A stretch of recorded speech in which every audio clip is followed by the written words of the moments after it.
Hello everyone, this is Chandana. Welcome to my channel. ఇవాళ ఈ వీడియోలో మనం ఏం నేర్చుకోబోతున్నామంటే present continuous tense. Present continuous tense అంటే ఏంటి అంటే మన కళ్ళు ఎదుటగా ఏదైనా యాక్షన్ జరుగుతూ ఉన్నప్పుడు ఈ ప్రెజెంట్ కంటిన్యూస్ టెన్స్ని యూజ్ చేస్తాం. చూడండి డెఫినేషన్.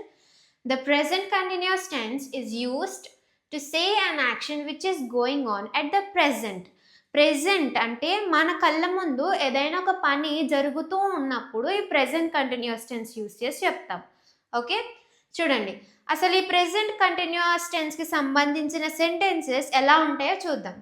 వాళ్ళు ఇప్పుడు గ్రౌండ్లో క్రికెట్ ఆడుతూ ఉన్నారు. వాళ్ళు ఇప్పుడు జర్నీ చేస్తూ ఉన్నారు. మేమంతా నీ కోసం ఇక్కడ ఎదురు చూస్తూ ఉన్నాము. మా అమ్మ కిచెన్లో ఇప్పుడు నా కోసం టీ పెడుతూ ఉంది. వాళ్ళు ఇప్పుడు జిమ్లో ఎక్సర్సైజ్ చేస్తూ ఉన్నారు.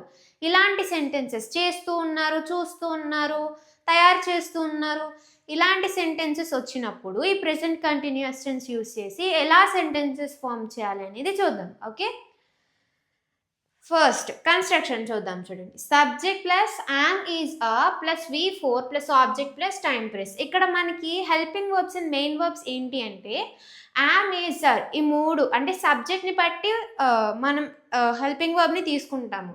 అంటే సింగులర్ వస్తే ఈజ్ పెట్టుకుంటాము, ప్లూరల్ వస్తే ఆర్ పెట్టుకుంటాం.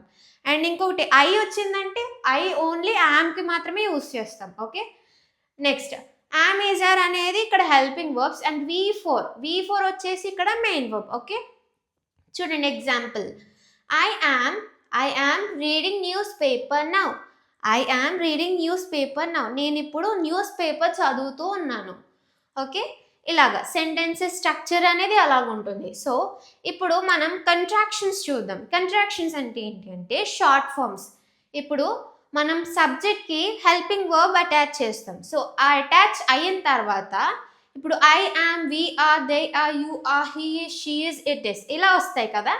సో ఇలా వచ్చిందాన్ని షార్ట్ ఫామ్లో అంటే లెందీగా కాకుండా షార్ట్గా ఎలా చేసి చెప్పాలి అనేది చూద్దాం షార్ట్ ఫామ్స్లో. ఓకే, ఫస్ట్ వన్ ఏంటి? ఐ యామ్ని ఎలా చదవాలి? I am, I'm. Next one we're. Next చూడండి దే ఆర్. చూడండి దీనికి హోమోఫోన్స్ ఏంటి అంటే THERE, దేయ ఒక హోమోఫోన్, THEIR ఈ రెండు వచ్చేసి ఈ షార్ట్ ఫామ్ ఉంది కదా దీనికి హోమోఫోన్స్ అనమాట. అంటే ఈ మూడు ఒకలాగా పలుకుతాం. దేయ. ఓకే, దే ఆర్ ఉంది కదా, దే ఆర్ని దయా అని పలుకుతాం. ఈ టూ వర్డ్స్ని కూడా దయా అనే పలుకుతాం. ఓకే, నెక్స్ట్ వన్ యుఆర్ని మనం యో అని పలుకుతాం. U, R. దీనికి హోమోఫోన్ ఏంటి అంటే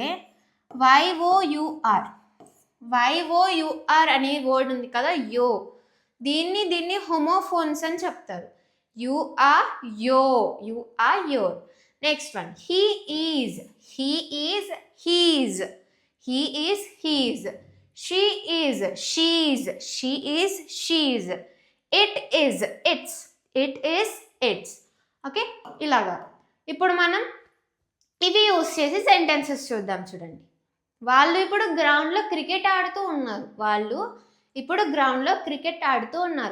they are playing cricket in the ground now. చూడండి దే ఆర్ని మనం ఎలా రాసుకోవచ్చు? దే ఆర్ని మనం దేయా అని రాయొచ్చు కదా. They Arni దేయా. They are playing cricket in the ground now. వాళ్ళు ఇప్పుడు గ్రౌండ్లో క్రికెట్ ఆడుతూ ఉన్నారు. They are playing cricket in the ground now. వాళ్ళు ఇప్పుడు జర్నీ చేస్తూ ఉన్నారు.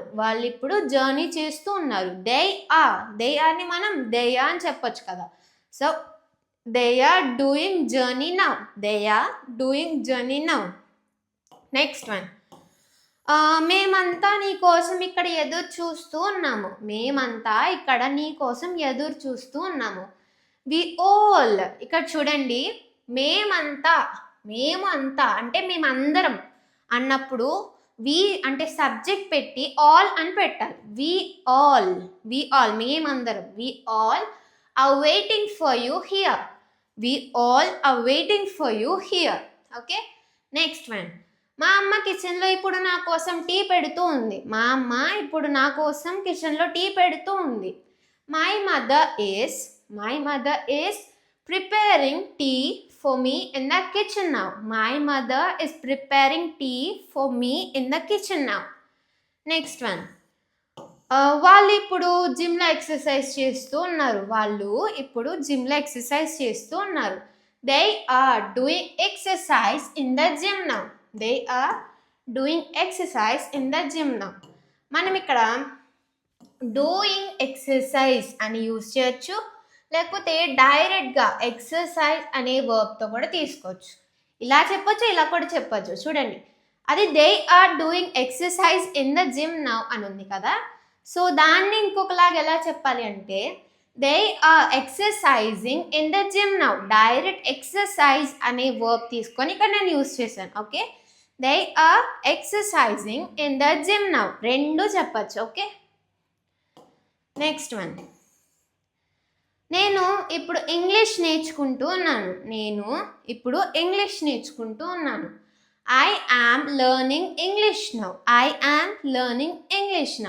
ఆమె ఇప్పుడు టీవీ చూస్తూ ఉంది. షీఈజ్ మనం ఎలా రాయొచ్చు దాన్ని? షీఈజ్ అని కూడా రాయొచ్చు కదా షార్ట్ ఫామ్లో. She is apostrophe s. She is watching TV now. అతను ఇప్పుడు బట్టలు ఉతుకుతూ ఉన్నాడు. he is ని మనం he is అని వాడచ్చు. he is washing clothes now. He's washing the clothes now. Next one. మేము ఇప్పుడు ఇల్లు శుభ్రం చేస్తూ ఉన్నాం. we are ని మనం ఎలా పలకొచ్చు? we are cleaning the house now. Okay, next one.